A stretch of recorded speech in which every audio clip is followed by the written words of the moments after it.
दोस्तों, किसे पता था कि जिस लड़के को कदम कदम पर रिजेक्शन मिला, bank, company, customers, even employee तक ने रिजेक्ट कर दिया कि ये क्या ही उखड़ लेगा, वो लड़का अमन गुप्ता 2200 करोड़ की कंपनी खड़ी कर देगा। बोट को आज से 6 साल पहले तक कोई जानता भी नहीं था, लेकिन आज की तारीख में बोट हर रोज 10 से 15,000 आइटम सेल कर रही है। इंडिया में बिकने वाले हर 10 में से 6 ईयरफोन बोट के होते हैं। आज बोट 35.8% मार्केट शेयर के साथ इंडिया की ईयरफोन मार्केट को डोमिनेट कर रहा है। अब सवाल ये आता है कि मार्केट में नॉइस, JBL, मिनी जैसे कॉम्पिटिटर्स होने के बावजूद अमन गुप्ता ने सिर्फ 5 साल के अंदर बोट को इतनी ऊंचाइयों तक पहुंचाया कैसे? अमन गुप्ता ने सिर्फ 5 साल में इंडिया की number 1 truly wireless and wearable brand बनाया कैसे? हम इस केस स्टडी से कुछ लेसन्स भी सीखेंगे जो कि हम अपने बिजनेस में एस्टैब्लिश कर सकते। दोस्तों, बोट 2016 में लॉन्च हुआ, लेकिन इसकी एग्जीक्यूशन स्ट्रेटेजी 2014 में चालू हुई थी, जब अमन गुप्ता JBL में काम कर रहे थे। वहां रहकर उन्होंने देखा कि JBL कैसे मार्केट को ध्यान में रख के अपनी प्रोडक्ट्स लॉन्च करती है। लेकिन प्रॉब्लम ये आ रही थी कि JBL अल्ट्रा प्रीमियम प्रोडक्ट बना रही है, जिसकी प्राइस कम से कम 15,000 होती है। दोस्तों, बोट 2016 में आया। उसी साल और दो चीजें हुई। एक, जियो में लॉन्च। जी हाँ, जियो के आने से मार्केट में स्पाइक हुआ।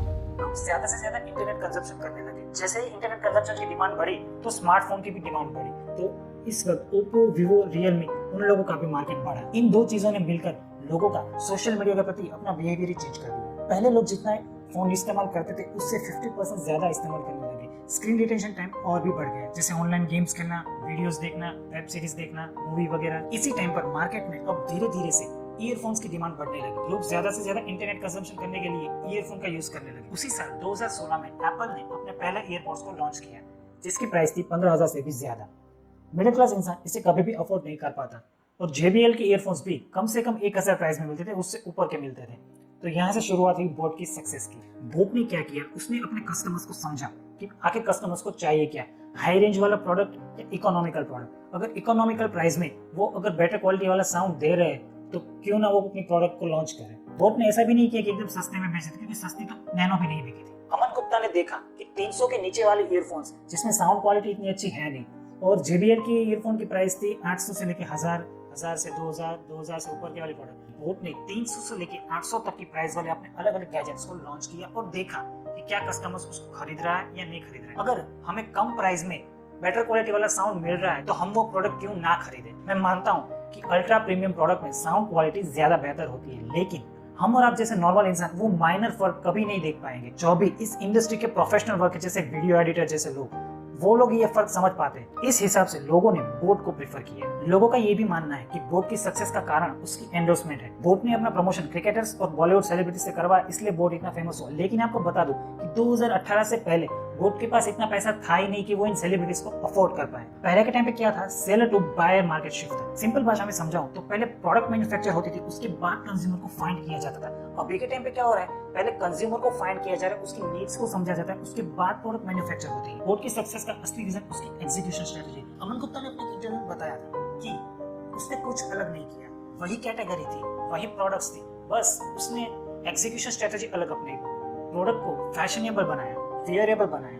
लोग गैजेट्स को अब फैशन के तौर पे भी पहनने लगे। कूल दिखने के लिए लोग ईयरबड्स और हेडफोन्स का यूज करने। प्रोडक्ट्स सेम थे, तो लोग कहते हैं तुमने कोई नई कैटेगरी में काम किया है। मैंने नहीं भाई, कैटेगरी वही थी। कैटेगरी ऐसा नहीं था मैंने कोई नई चीज़ बनाई है। लोग कहते हैं कि इनोवेशन थी तुम्हारे पास। मैंने नहीं भाई, इनोवेशन नहीं थी, बट करने का ढंग अलग था, एग्जीक्यूशन अलग था। बोट जब 2016 में आया तो लकीली दो चीजें हुई। एक तो जियो लॉन्च हुआ, दूसरा स्मार्टफोन्स की डिमांड बढ़ने लगी। जियो के आने से इंटरनेट दुनिया में सडनली से स्पाइक हुआ। लोग ज्यादा से ज्यादा इंटरनेट कंजप्शन करने लगे। अब लोगों का ऑडियो और वीडियो कंजप्शन 50% तक बढ़ गए, तो यहाँ पे डिमांड हुई ईयरफोन्स की। और एक चीज और हुई, 2016 के बाद काफी सारी स्मार्टफोन्स कंपनी ने ईयरफोन देना बंद कर दिया, तो यहाँ पे डिमांड बढ़ी वायरलेस ईयरफोन की। अब लोगों को वायरलेस ईयरफोन चाहिए था, चाहे कोई भी ब्रांड किसी भी ब्रांड का हो, लेकिन पीपल वांटेड ईयरफोन्स। उसी साल 2016 में एप्पल ने अपने एयरपोड्स लॉन्च किए, जिसकी प्राइस 15,000 रुपए से भी ज्यादा थी, जो कि एक मिडिल क्लास इंसान कभी भी अफोर्ड नहीं कर पाता। और दूसरी जो ब्रांड थी, उसकी ईयरफोन्स 1,000 रुपए से ज्यादा की प्राइस में मिल रहे थे। JBL, मिनी, नॉइस, बोल्ट, और जो 300 से नीचे वाले वायरलेस ईयरफोन थे, उसकी साउंड क्वालिटी एकदम घटिया थी। तो बोट ने अपने एक वायरलेस ईयरफोन्स लॉन्च किए, जिसकी प्राइस 499। जो लोग प्रोफेशनली ऑडियो और वीडियो के ऊपर काम नहीं करते, उनके लिए 500 रुपए के और 15,000 रुपए की ईयरफोन्स में फर्क समझना बहुत ही मुश्किल होता है। बोट 1550 करोड़ की रेवेन्यू के साथ इंडिया की वेरिएबल मार्केट को डोमिनेट करते हुए अपना 2000 करोड़ का IPO भी ला रही है। तो इस वीडियो से हम क्या सीख सकते हैं? Number 1, symbiosis. सिम्बायोसिस का मतलब होता है helping each other to survive. Market में हर प्रोडक्ट की सर्विस का चुनाव किसी और प्रोडक्ट या सर्विस की वजह से होता है। एग्जांपल के तौर पे बताओ, अगर आज जियो नहीं होता तो क्या आप यूट्यूब देख रहे होते? क्या आप ये वीडियो देख रहे होते? दूसरा लेसन ये सीख सकते हैं, know your customer needs first. Market research करने की वजह से आपको उनमें ऐसी ऐसी अपॉर्चुनिटी मिलेगी जिसका फायदा उठा के आप बिजनेस में स्पाइक कर सकते हैं। और बोट ने यही चीज करी। उन्होंने देखा कि इंडिया को ढोल और ड्रम पसंद है, यानी कि उनको बेस चाहिए। तो बोट ने क्या किया, उसने अपने प्रोडक्ट में बेस भरा। Lesson number 3, smart pricing. Price can kill your business और it can gives your wings also. सस्ती तो नैनो भी नहीं बिकी थी। बोट ने क्या किया, अपनी सारी प्रोडक्ट की प्राइस एकदम स्मार्टली डिसाइड की, जो कि कस्टमर्स के सेटिस्फैक्शन को फुलफिल करती थी। Lesson number 4, love your purpose not your product. See, अगर आपकी प्रोडक्ट एक टाइम पर बहुत चल रही है, लेकिन अगर एक समय के बाद उसमें दिक्कत आती है, नेगेटिव फीडबैक आते हैं, तो ईगो पे नहीं लेना चाहिए।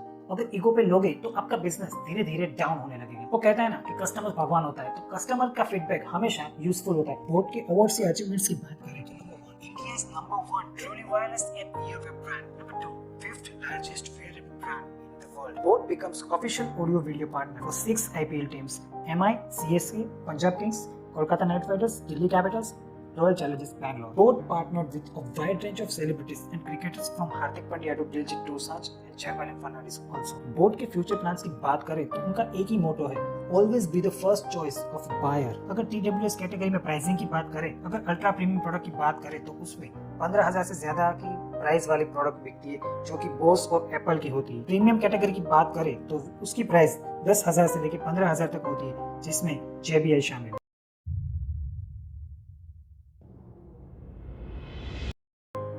सब प्रीमियम प्रोडक्ट की बात करें, उसकी प्राइस रेंज 5,000 से लेकर 10,000 तक होती है, जिसमें सेनहाइजर्स के ईयरफोन शामिल है।